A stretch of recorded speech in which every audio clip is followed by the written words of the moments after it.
ભારતીય આંગણવાડી કર્મચારી સંઘ એ ભારતીય મજદૂર સંઘ સાથે જોડાયેલું છે. ત્યારે આંગણવાડી બહેનો તથા તેડાગર બહેનોના મહત્ત્વના પ્રશ્નો માટે વારંવાર મહિલા બાળ કલ્યાણ વિભાગના મંત્રી તથા રાજ્ય સરકારના જવાબદાર અધિકારીઓ સમક્ષ રજૂઆત કરેલ અને પ્રશ્નોના નિકાલ માટે આશ્વાસન આપવામાં આવતું હતું. ગત તારીખ 12 અને 13 જુલાઈ 2025ના રોજ ભારતીય મજદૂર સંઘ ગુજરાત પ્રદેશની કાર્ય સમિતિમાં આંગણવાડી કર્મચારી મહાસંઘના આગેવાનો દ્વારા આ બાબતે ચિંતન અને મનન કરી આંગણવાડી બહેનોના પ્રશ્નો માટે ગાંધીનગર સત્યાગ્રહ છાવણી ખાતે ગત તારીખ 4 ઓગસ્ટના સોમવારે બપોરે 12થી 4 વાગ્યા સુધી રેલી અને જાહેર સભા કરી નારી શક્તિનો પરચો દેખાડવાનું આયોજન કરવામાં આવ્યું છે. ખાસ કરીને આંગણવાડીની બહેનોને BLOની કામગીરીમાંથી મુક્તિ, ગુજરાત વડી અદાલતના ચુકાદાનું અમલીકરણ કરવું, ઉંમરના બાદ વિના આંગણવાડી બહેનોની બઢતી આપવી, વર્કરની હેલ્પરની ખાલી જગ્યાઓ તાત્કાલિક ભરવી, FRSમાં પડતી તમામ મુશ્કેલીઓ દૂર કરવા સહિતના પ્રશ્નો બાબતે રેલી અને જાહેર સભાનું આયોજન કરવામાં આવ્યું છે. જે અંગે ભારતીય મજદૂર સંઘ દ્વારા અંકલેશ્વર GIDCમાં આવેલ BMS કાર્યાલય ખાતે એક પત્રકાર પરિષદ યોજી કાર્યક્રમની માહિતી પૂરી પાડી હતી. પ્રતાપસિંહ ચૌહાણ, ભારતીય મજદૂર સંઘ ગુજરાત પ્રદેશ મંત્રીની જવાબદારી છે. આજ રોજ આપના માધ્યમથી અમે સરકારને જણાવવા માંગીએ છીએ કે છેલ્લા 2 વર્ષથી આંગણવાડી બહેનોના પ્રશ્નો છે અને જે અત્યારે જે કામગીરી BLOની કામગીરી આપી ખૂબ જ ઇમ્પોર્ટન્ટ અગત્યની કામગીરી છે અને આંગણવાડી બહેનો કરી શકે તેમ નથી. સરકારનો પરિપત્ર છે કે આંગણવાડી બહેનોને આંગણવાડી સિવાય કોઈ પણ કામ આપવું નહીં. બીજો એક પરિપત્ર છે, એની અંદર પણ લખેલું છે કે સરકારી કર્મચારીઓ ના મળે તો જ આંગણવાડી બહેનોને આ કામ આપવું. તેમ છતાં પણ આ કામ સરકારે આંગણવાડી બહેનો ઉપર ઠોકી દીધું છે અને એના વિરોધની અંદર ભારતીય મજદૂર સંઘ 4/8/2025ને સોમવારના રોજ ગાંધીનગર સત્યાગ્રહ છાવણી ખાતે એક જાહેર સભા અને એક રેલી કાઢવાનું નક્કી કરેલું છે. તેમ છતાં પણ સરકાર નહીં માને તો ના છૂટકે અમારે હાઈકોર્ટના દરવાજા ખટખટાવવા પડશે અને આવનાર નવેમ્બરની અંદર ભારતીય મજદૂર સંઘ 2 લાખ આંગણવાડી સહિત કર્મચારીઓને ભેગા કરી સરકારને જગાવવાનો પ્રયત્ન કરનાર છે. અસ્તુ, ભારત માતા કી જય. વિભાગની આજ રોજ ભરૂચ ખાતે આપણે જે પ્રેસ કોન્ફરન્સ કરવા જઈ રહ્યા છીએ એના માધ્યમથી અમને સરકારને જણાવવા માગે છે કે જે આંગણવાડીને BLOની કામગીરી આપવામાં આવેલી છે, એટલે કે બૂથ લેવલની, હવે એ કામગીરી આમ જોવા જાય તો એમના લેવલની નથી.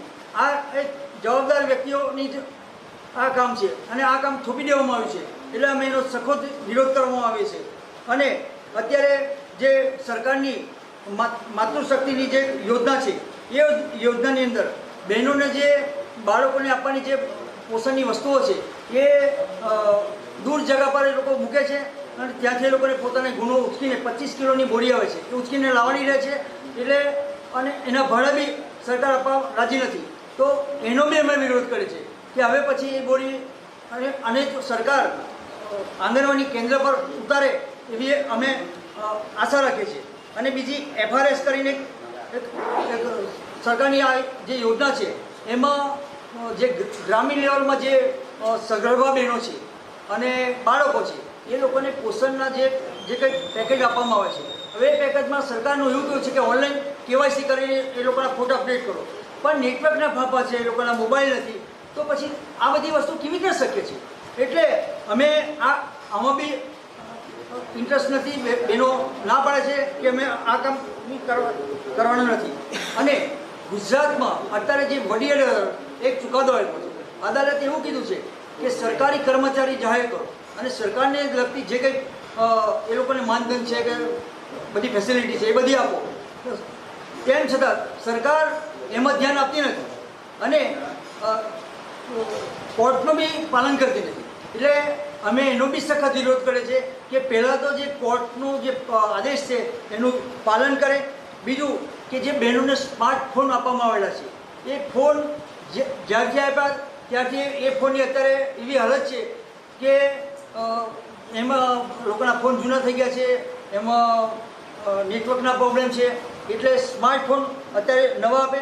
બીજું કે જે બહેનોને ઉંમર અત્યારે 58 વર્ષની થઈ ગઈ છે અને એ લોકોને નિવૃત્ત કરવામાં આવે છે, ઓછા પગારમાં અત્યારે બહેનો કામ કરતી હોય અને વિધવા બી હોય. આપણને ખબર છે કે સરકાર એવું કહે છે કે દરેકને રોજીરોટી મળે, તો અમારું સરકારને એવું કહેવું છે કે તમે એ લોકોને 58ને બદલે 60 વર્ષનો બાદ કરી આપો તો એ લોકોને રોજીરોટી મળી રહે.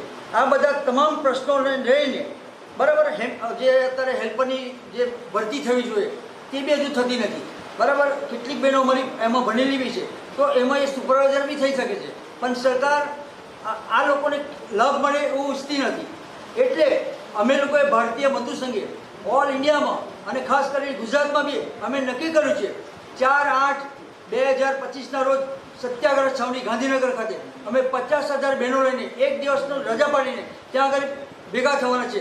અને આ દિવસે જો સરકાર અમારું નહીં માને તો 10 નવેમ્બરના રોજ ગુજરાત ગાંધીનગરની અંદર અમે 2 લાખ બહેનો લઈને જઈશું અને સરકારને એ સંભળાવીશું કે હજુ જાગી જાઓ. પછી સરકારે વિચારવાનું રહ્યું એટલે અમારી આ માગણી છે, સરકાર એમાં ઘટતું કરે. નમસ્કાર.